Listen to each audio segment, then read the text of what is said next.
Welcome to the Banker Lamp. Please enjoy the video. In this video, I will explain how to make keto coleslaw. First, understand that the key to a great keto coleslaw is a sugar-free dressing and low-carb vegetables. We'll focus on fresh cabbage as the base, ensuring a crisp texture.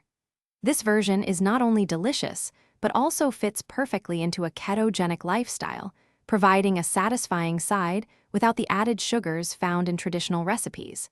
It's a simple way to enjoy a classic dish. Next, let's prepare our main ingredients. You'll need about 8 cups of finely shredded cabbage. You can easily achieve this with a sharp knife, a mandolin, or a food processor for consistent pieces. For the creamy, tangy dressing, whisk together 1/2 cup of your favorite mayonnaise, 2 tablespoons of apple cider vinegar, and a sugar-free sweetener to taste.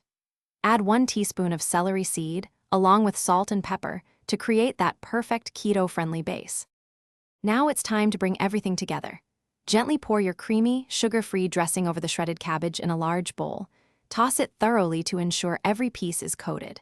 For an extra layer of flavor and texture, you might consider adding a 1/4 cup of finely diced red onion or some thinly sliced bell pepper.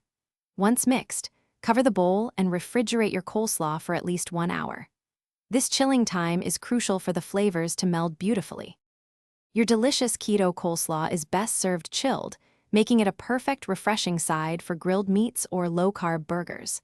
Any leftovers can be stored in an airtight container in the refrigerator for up to 3 days, maintaining its crispness and flavor.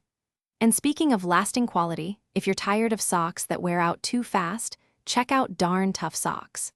They come with a lifetime warranty, so you'll never need another pair. Find a link to Darn Tough and other great deals in the description below. Enjoy your homemade keto coleslaw. Thanks for watching. If this was helpful, leave a like and consider subscribing. See you next time.